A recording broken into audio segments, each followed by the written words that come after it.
요한복음 4장 1절로 14절까지의 말씀입니다. 요한보다 예수께서 더 많은 사람을 제자로 삼고 세례를 주신다는 소문이 바리새파 사람들의 귀에 들어간 것을 예수께서 아셨다.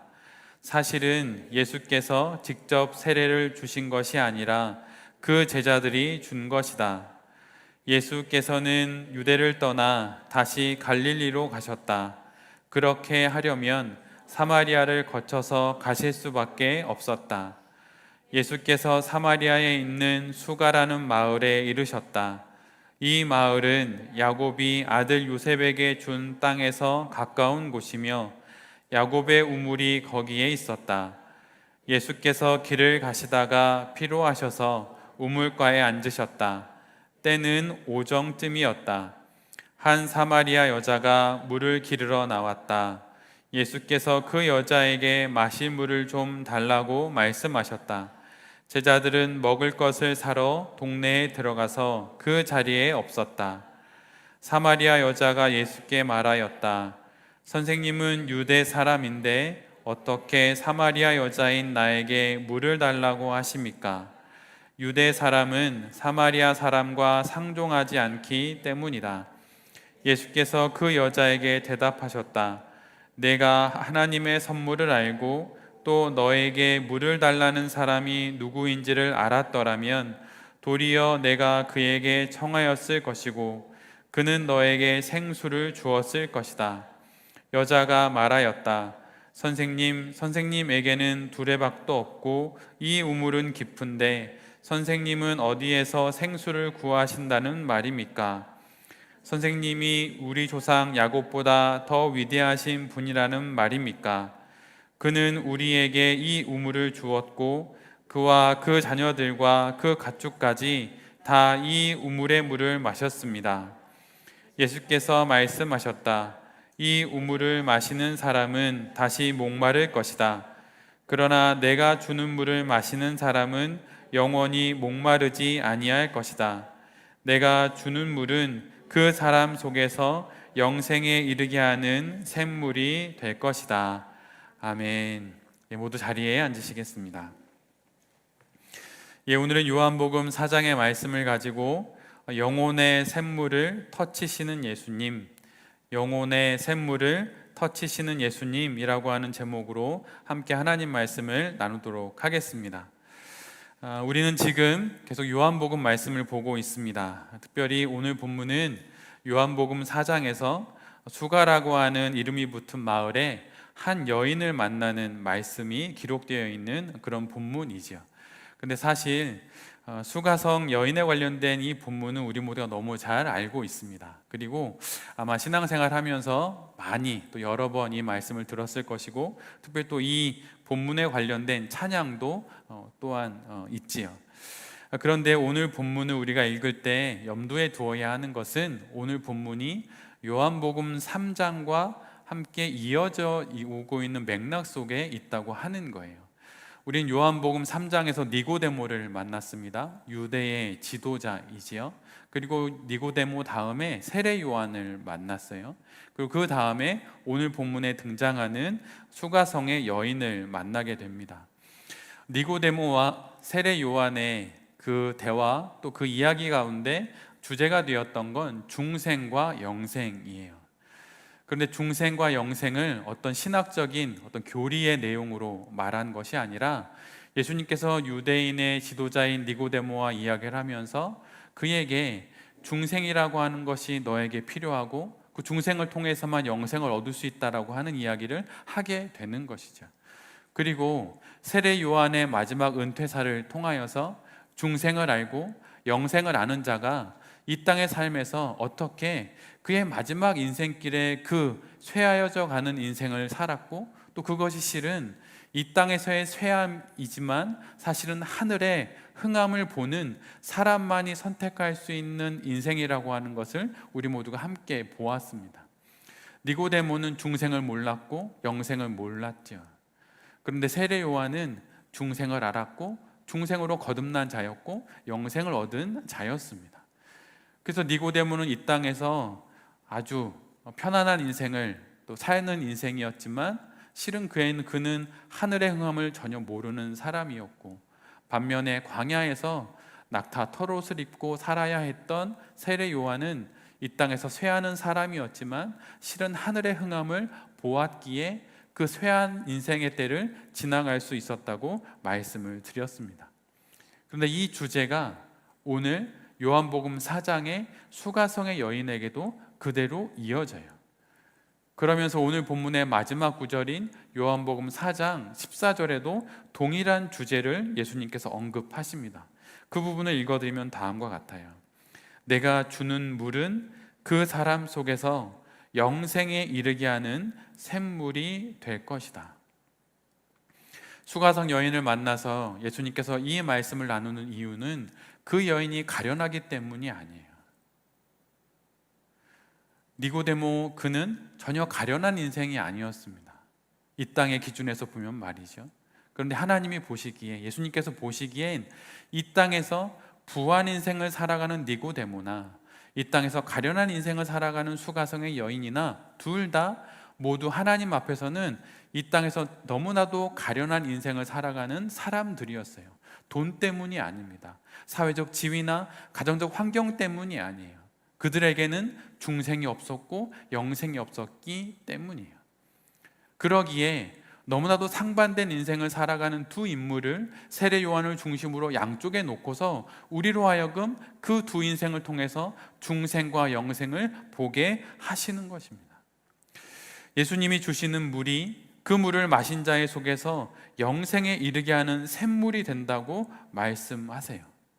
여기서에서 물은 성령을 의미합니다.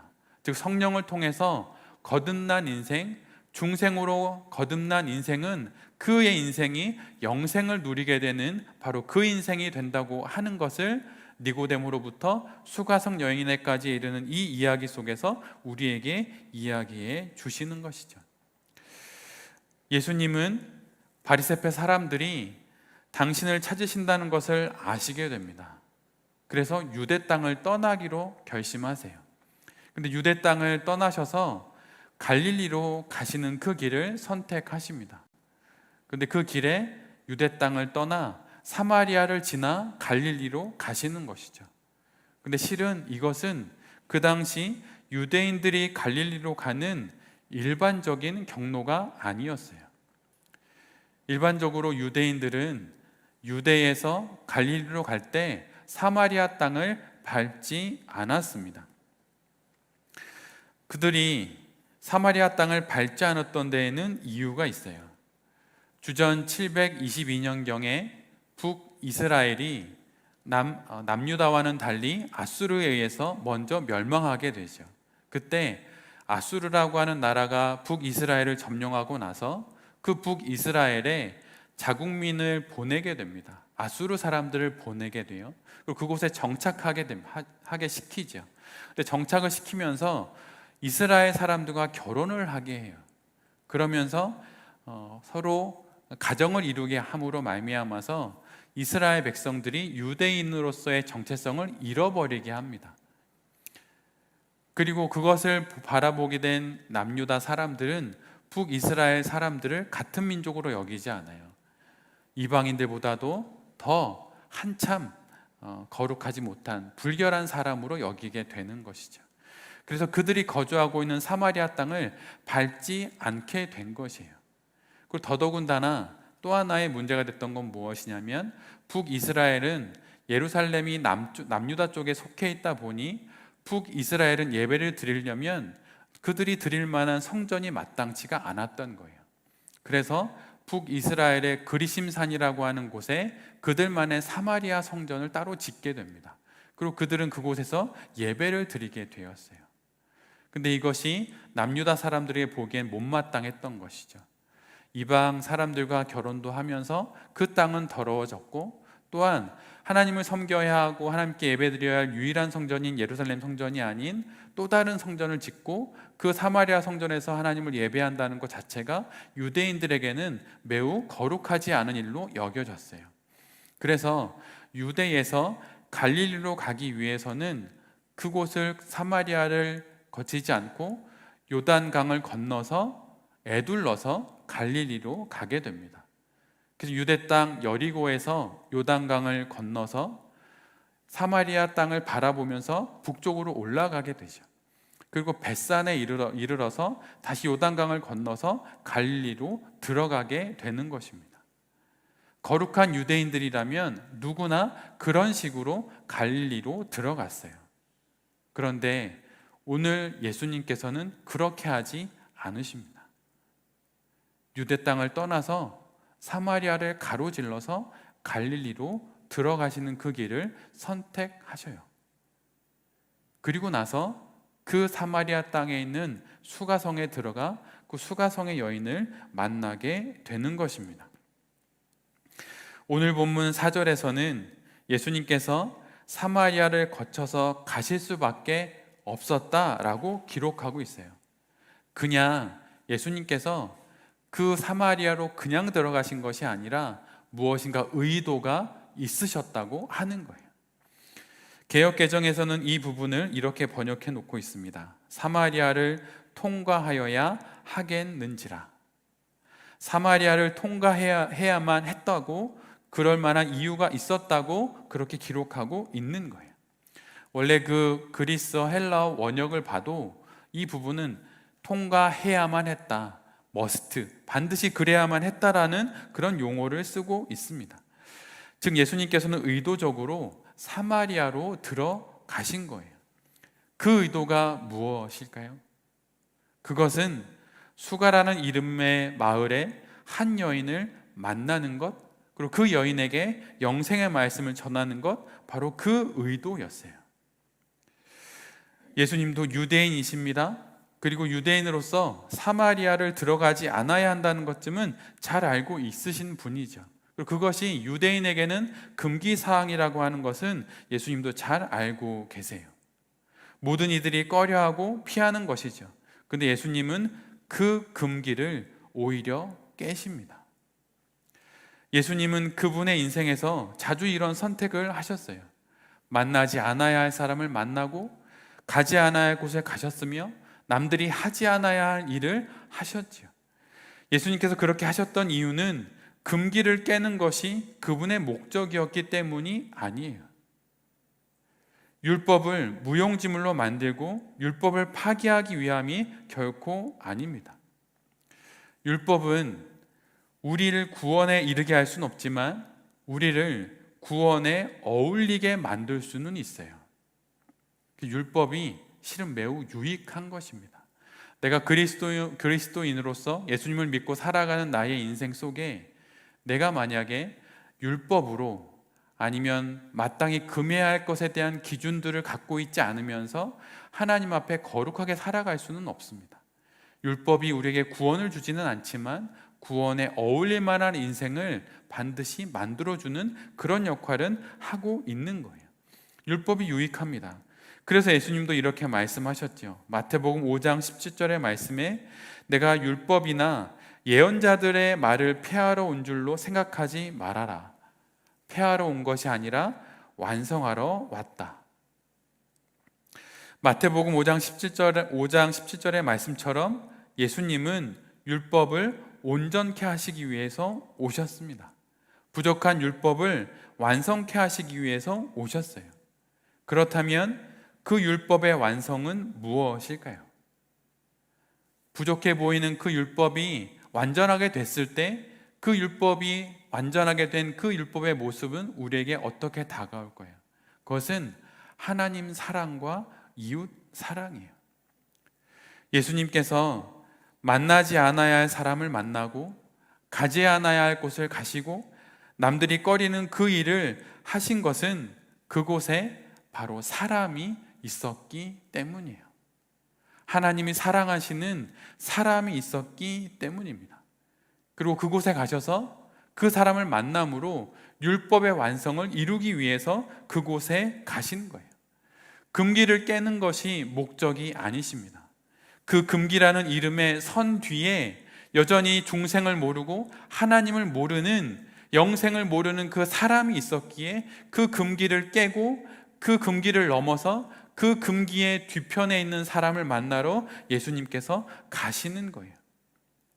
구원해야 할 사람이 있기에 그 금지된 장소에까지 예수님께서 들어가시는 것입니다. 하나님과의 관계가 끊어진 이들을 만나러 가시는 길에 예수님께 금지된 땅은 없어요. 금지된 만남은 없고 또한 금지된 시간은 없습니다. 이것이 예수님께서 사마리아 땅을 밟으셔야만 했던 이유예요. 그리고 이것이 예수님께서 우리를 만나주시는 이유입니다. 예수님께서 들어오시지 못할 우리 인생의 사마리아는 없어요. 사람들은 애둘러 나의 인생의 사마리아를 피하고 그렇게 그들의 인생을 살아갈지 모르지만 예수님께 그분이 들어오시지 못할, 그분이 발을 디디지 못할 나의 인생의 사마리아는 없습니다. 혹시 여러분께서 생각하시는 그런 인생의 사마리아가 있으신가요? 나의 자녀는 안 될 것 같아. 우리 집의 이 가정적 형편의 이 어려움은 안 될 것 같아. 사람들이 분명 알면 손가락질 할 만한 나의 그 사건은 안 될 것 같아 라고 하는 것들이 혹시 있으십니까? 네, 여러분, 그렇지 않아요. 세상 사람들은 거기에 금기의 선을 긋고 들어가면 안 된다고 말할지 모르지만 예수님은 그런 분이 아니세요. 나의 인생의 사마리아 땅에 기꺼이 들어오셔서 발을 디디심으로 그 땅을 하나님의 땅으로 만드시는 분이 바로 우리 주님 예수 그리스도예요. 비록 내가 이방인들과 결혼하고 이방신을 섬긴다 하더라도 예수님께서 들어오셔서 나의 인생의 사마리아 땅에 들어오셔서 나를 만나주시면 그곳이 거룩한 예루살렘이 되는 것입니다. 우리가 신학을 모르기 때문에 어느 누구도 경험하지 못했던 신비한 체험이 내게 없기 때문에 내가 사마리아 땅과 같은 인생을 살아가는 게 결코 아니에요. 내가 겪고 있는 이 사마리아 땅과 같은 이 인생의 이 시간이, 그때의 그 사건이, 이 사연이 하나님께서, 예수님께서 들어오실 수 있는 그분의 땅이라고 하는 것을 모르기 때문에 여전히 그 땅이, 그 사건이, 그 사연이 여전히 내게 사마리아 땅으로 남아 있는 거예요. 예수님께서 들어오시지 못할 나의 인생의 사마리아 땅은 없습니다. 여러분, 잊지 마십시오. 그곳도 예수님이 들어오실 수 있어요. 그곳도 예수님을 예배할 수 있는 땅이 될 수 있습니다. 그곳도 예수 그리스도의 중생의 메시지가 선포되고 예수 그리스도의 영생의 메시지가 선포될 수 있는 땅이, 거룩한 예배를 드릴 수 있는 땅이 되는 것입니다. 근데 왜 내가 그 땅을 나의 인생의 사마리아라고 여기고 그렇게 줄을 거놓고 선을 거놓고 있나요? 우리를 구원하시는 예수 그리스도의 구원은 단지 오늘 이 시간만의 구원이 아닙니다. 먼 훗날 나의 인생의 마지막 그 순간의 구원만을 의미하는 것이 아니에요. 지나온 나의 과거의 사건도 예수님께서 구원하시는 거예요. 내 인생의 사마리아 땅이 있다면 여러분, 그곳을 하나님께 열어 드리십시오. 그럴 때 어느 누구도 들어올 수 없고 올 수 없다고 했던 그 사마리아 땅에 예수님이 이미 와 계신 것을 우리 모두가 믿음으로 고백하게 될 것입니다. 그럴 수 있는 이유는 무엇일까요? 그것은 바로 우리 모두가 하나님의 형상, 바로 그것으로 지음받은 주님의 자녀이기 때문이에요. 신앙은 내가 하나님의 자녀라고 하는 것을 아는 거예요. 그래서 어떤 사연을 만나든 어떤 사건을 만나든 내가 아무리 니고데모와 같은 삶을 산다 하더라도, 아무리 가련한 수가성의 여인과 같은 삶을 산다 하더라도 내가 우리 주 예수 그리스도를 아는 거룩한 성도가 된다면 내가 여전히 삶을 살아갈 수 있다라고 하는 것, 그것을 아는 것이 바로 신앙입니다. 요한복음을 소위 성령복음이라고 해요. 그것은 요한복음의 성령의 말, 성령이라고 하는 표현이 아주 많이 등장하기 때문입니다. 성령을 보혜사라고 하지요. 그런데 이 단어는 사실 그리스어 두 개가 결합된 말이에요. 그 의미는 누군가에게 도움을 요청하다, 이것입니다. 이 동사가 합쳐진 거예요. 누군가에게 도움을 요청하다가 보혜사예요. 그런데 이것이 보혜사라고 하는 명사형으로 쓰일 때는 이런 의미가 됩니다. 그 요청에 응답하는 분이라는 뜻이에요. 사마리아 땅에 내가 거하고 있다 하더라도 내가 그분께 도움을 요청할 때 그분이 우리에게 응답해 주신다고 하는 것입니다. 비록 내가 부르짖지 못한다 하더라도 내가 알지 못하는 그 시간에 주님께서 유대 땅을 떠나서 지금 나의 사마리아 땅으로 들어오고 계신 거예요. 아직 오늘 본문의 여인은 예수님을 만나지 않았습니다. 그런데 주님은 의도적으로 유대 땅을 떠나 요단강을 건너 그렇게 에둘러서 갈릴리로 가시지 않으시고 유대 땅을 떠나 사마리아로 들어가신 거예요. 그냥 지나가는 과정이 아니라 그곳에서 만나야만 하는 사람이 있었기 때문입니다. 바로 수가성 여인이죠. 오늘도 우리의 사마리아 땅을 향해서 예수님께서 그렇게 들어오시는 거예요. 분명 우리 안에 어느 누구에게도 말하지 못했던 그런 사건들을 겪으신 분들이 계실 거예요. 목회자인 저도 그렇습니다. 그 땅을 나의 사마리아 땅으로 여기고 그 땅으로 들어오시는 예수 그리스도를 바라봐야 하는 거예요. 이미 그 땅으로 들어와 계세요. 그리고 그분을 만날 때 우리의 인생이 새롭게 시작되는 것입니다. 설교는 처세술이 아니에요. 설교는 나의 인생에 나도 포기한 사마리아 땅에 들어오시는 예수 그리스도, 그분을 봐야 한다고 말하는 게 설교예요.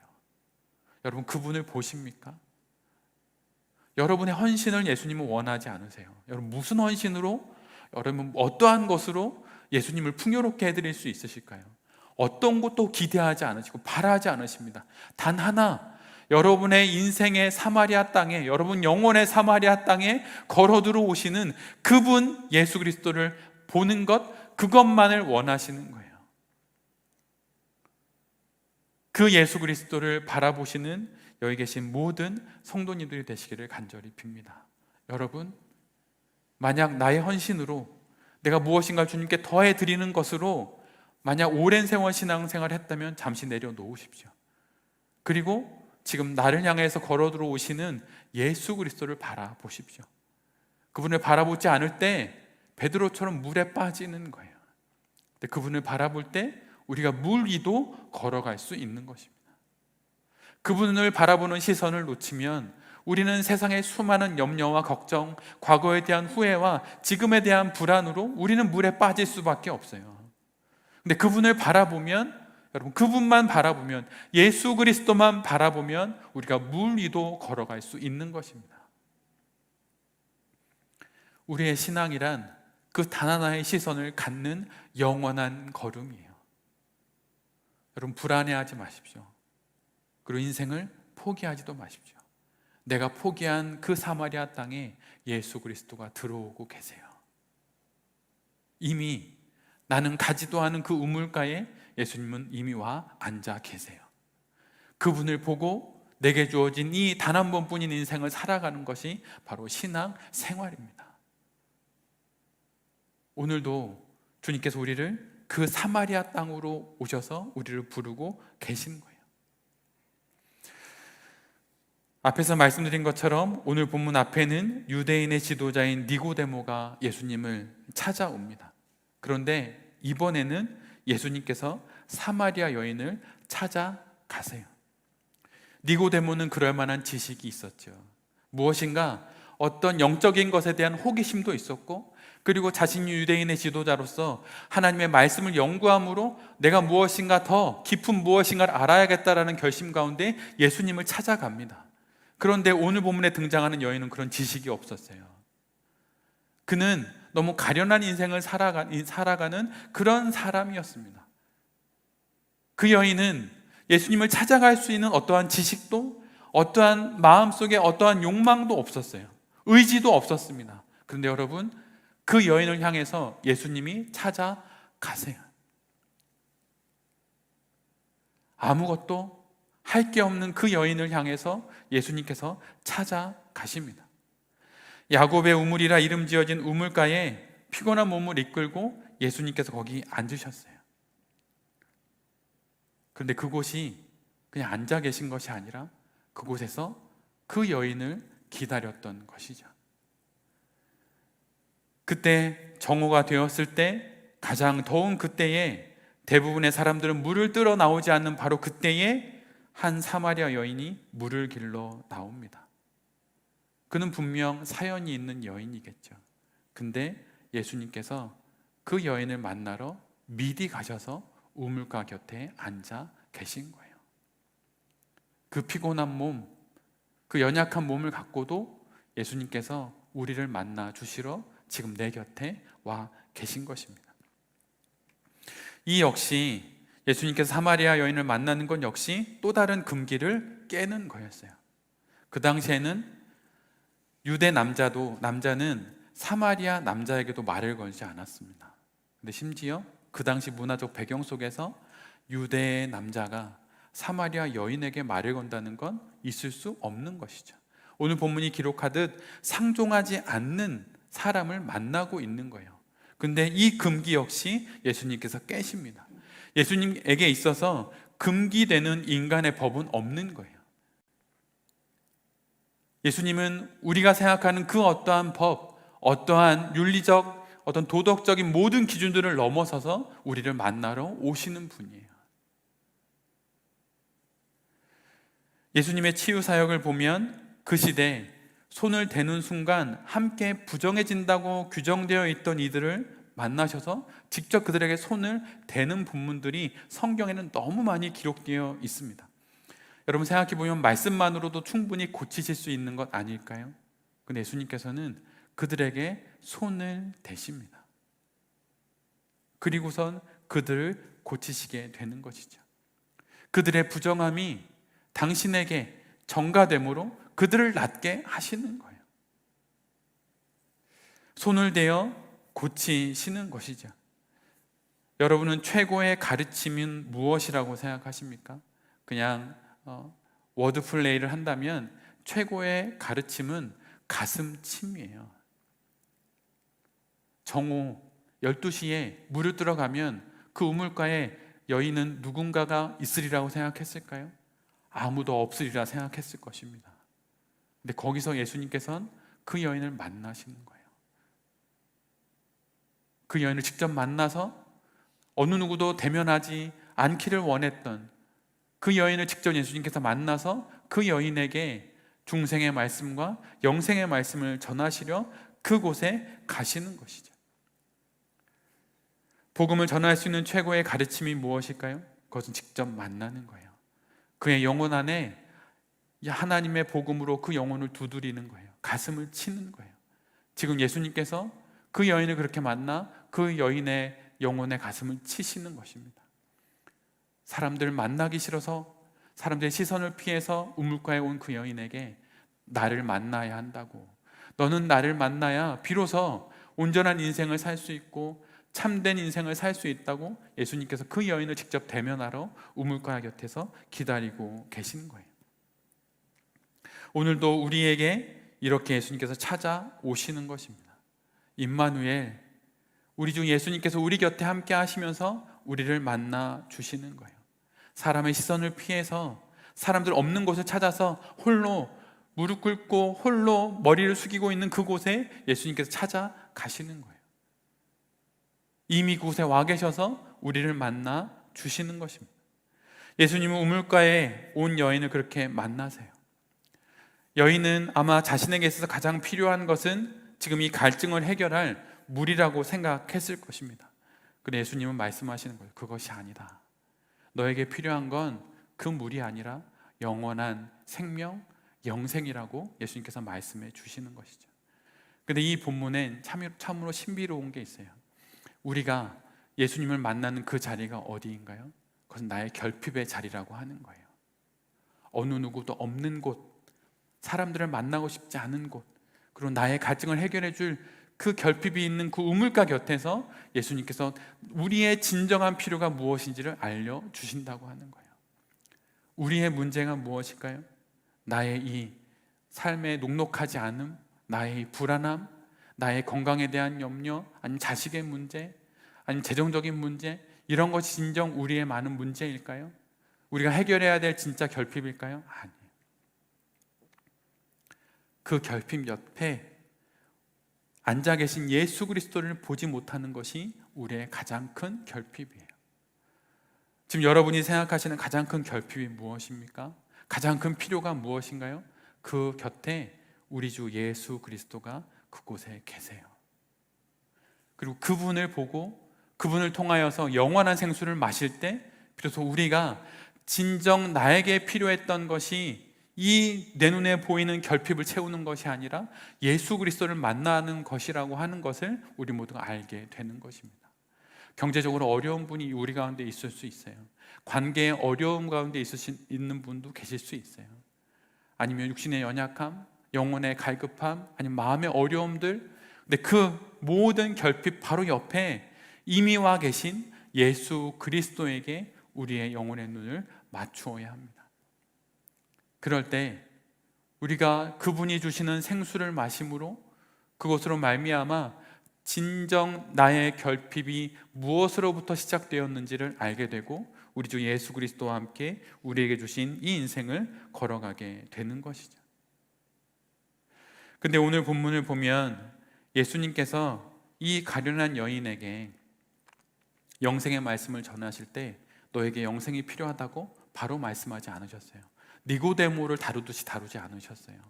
오히려 그 여인에게 자신의 필요를 말씀하시죠. 내게 물을 좀 달라고. 여러분, 예수님은 언제나 가련한 사람들을 함부로 대하시는 분이 결코 아닙니다. 어느 누가 그 여인에게 물 한 번 달라고 말했던 적이 있을까요? 정오에 오면 어느 누구도 없어서 불이 나게 물을 떠서 집으로 돌아갔을 뿐이에요. 돌아가서 5번째 남편인 그 남편과 그냥 인생을 살 뿐이었던 것이죠. 그런데 예수님께서 그 여인을 만나십니다. 그리고 그 여인에게 먼저 제안하시죠. 내게 물을 좀 달라고 말이죠. 하나님은, 예수님은 우리에게 경고장을 내보이시는 분이 아니세요. 예수님 우리에게 안내장을 내보이시는 분입니다. 제안하시는 분이에요. 나에게 물 한 잔 주지 않겠니? 근데 그 제안을 우리가 받아들일 때, 대화가 시작될 때 예수님께서 우리에게 진정 필요한 것을 말씀해 주시는 거죠. 여러분, 복음서 마태복음부터 요한복음까지 이 사복음서가 우리에게 전해주는 예수님의 이야기는 다 대화예요. 예수님이 말씀을 거시고 그는 이야기를 하고 다 이야기입니다. 대화입니다. 근데 그 대화 속에 예수님께서 그 사람 안에 있는 중생과 영생이 없다라는 것을 보시고 그에게 중생을 전해주시고 영생의 복음을 전해주시는 거예요. 오늘 이 여인에게도 예수님께서 그렇게 다가오시는 거예요. 나에게 물 한 잔을 좀 달라고. 그것으로부터 시작된 이야기 속에서 예수님께서 그 여인에게 영원한 생명의 생수, 살아있는 생명의 말씀, 그거를 전해주시게 되는 것이죠. 예수님께서 수가성 여인에게 이렇게 물어보시죠. 물을 좀 달라. 이 뜻밖의 요구에 수가성 여인은 당황하면서 유대인이 평소에는 상정하지도 않는 사마리아 여인에게 어찌 물을 달라고 하냐고 종교적인 의문을 던집니다. 그리고 또 이렇게 이야기해요. 내겐 두레박이 없다고. 이 의문은 너무 깊다고. 내 곁에 오신 예수 그리스도를 향하여서 우리도 그렇게 말할 수 있습니다. 예수님, 내가 받은 상처의 깊이가 너무 깊다고. 그것을 치유하려면 도구들이 필요한데 그런 게 내게는 없다고. 그리고 저는 이미 너무 거룩한 것으로부터 너무 많이 멀어져 와 있다고. 신앙생활을 30년, 40년 했지만 제자리 걸음이라고. 난 안 된다고. 수없이 많은 한계를 이야기하겠죠. 근데 그때 예수님께서 말씀하시는 거예요. 그런 물이 필요한 게 아니다. 너에겐 그런 물이 필요한 게 아니다. 너에겐 생수, 영생을 우리에게 주는 그 영원한 생명의 샘물로부터 나오는 그 생수가 너에게 필요한 거라고 예수님께서 말씀해 주시는 거예요. 우리가 갖고 있는 어떠한 한계도, 우리가 갖고 있는 어떠한 제한도 우리가 영원한 생명을 얻는데 결코 걸림돌이 되지 않습니다.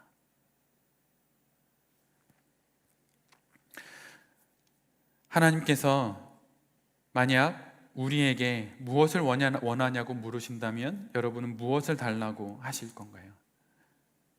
그것은 오직 단 하나입니다. 영원한 생수를 달라고. 오늘 이 하루를 지나갈 돈을 달라고, 지금 내가 계획하고 있는 이 프로젝트가 되어야 한다고, 아니면 교회가 부흥해야 된다고, 여러분 그런 거 아니에요. 단 하나, 이 가란 나의 영혼을 채워줄 생수를 달라고 주님께 기도하셔야 하는 것입니다. 내게 부족이 있고 내게 결핍이 있는 이유는 그 결핍 옆에 계신 예수 그리스도를 보게 하기 위함이에요. 그리고 그렇게 예수 그리스도를 보고 예수님으로부터 나오는 영원한 영생에 이르게 하는 샘물을 마시게 될 때 우리의 인생이 구약에서 이야기하는 물된 동산과 같은 그런 인생이 되는 것이죠. 주님께서 우리에게 주시는 말씀 가운데 그 유명한 이사야의 말씀이 있지 않습니까? 물된 동산과 같은 그 동산이 되는 것이 가장 아름다운 인생이라고, 고대로부터 이런 이야기가 언제나 있었어요. 이사야 58장 11절의 말씀입니다. 여호와가 너를 항상 인도하여 메마른 곳에서도 내 영혼을 만족하게 하며 내 뼈를 견고하게 하리니 너는 물된 동산 같겠고 물이 끊어지지 아니하는 샘 같을 것이라. 우리에게 이 샘만 있다면 우리가 우리 삶에 다가온 어떤 사건이든 어떤 사연이든 다 지나갈 수 있게 되는 것입니다. 그리고 먼 훗날 주님께서 우리에게 오셔서 내게 좀 물을 달라라고 하실 때 수가성 여인처럼 두레박이 없다고, 이 우물은 너무 깊다고 말할 것이 아니라 나의 인생에 흐르고 있고 나의 영혼 깊은 곳에 흐르고 있는 이 영생에 이르는 샘물을 떠서 그 주님께 드릴 수 있는 인생이 가장 복된 인생이 되는 것입니다. 우리가 신앙생활을 하는 이유는 이것 하나밖에 없어요. 영원한 생명에 이르게 하는 샘물을 맛보고 내가 그 샘의 근원에 잇대어 있는 물된 동산이 되어 내게 한 번뿐인 이 인생을 아름답게 살아가는 것입니다. 그럴 때 주님께서 우리에게 언제든 찾아오셔서 나의 목이 가라다, 나에게 물 좀 달라라고 하실 때 그 물을 드리면 주님께서 그것만보다 더 기뻐하신 일이 어디 있겠습니까? 그럴 때 주님께서 이렇게 말씀하지 않으실까요? 너의 인생이 내겐 참으로 얼음 냉수와 같구나 라고 말씀하지 않으실까요? 잠언에 있는 말씀이죠. 잠언 25장 13절의 말씀입니다. 충성된 사자는 그를 보낸 이에게 마치 추수하는 날에 얼음 냉수 같으니라. 여기 있는 우리 모두의 인생이 영원한 생명에 이르게 하는 그 생수를 맛봄으로 물된 동산이 되어서 우리에게 주신 이 한 번뿐인 인생을 그런 풍성한 열매를 맺는 물된 동산으로 살아가는 그런 인생이 되기를 간절히 빕니다. 가을입니다. 이 가을에 들어서서 열매도 많이 또 열리고 또 과일로 또 따먹기도 하지만 나의 인생의 이 추수의 날에 지금 나는 얼마나 많이 열매를 맺고 있는지, 그리고 내가 얼마나 깊은 물이 흐르는 물된 동산이 되고 있는지 뒤돌아보시면서 내게 주신 이 한 번뿐인 인생을 나의 곁에 계신 예수 그리스도와 함께 잘 살아내시는 여기 계신 모든 성도님들과 또 이 말씀을 전하는 제 자신이 될 수 있기를 간절히 기도드립니다. 아멘. 이 시간 주신 말씀을 기억하면서 같이 기도했으면 좋겠습니다.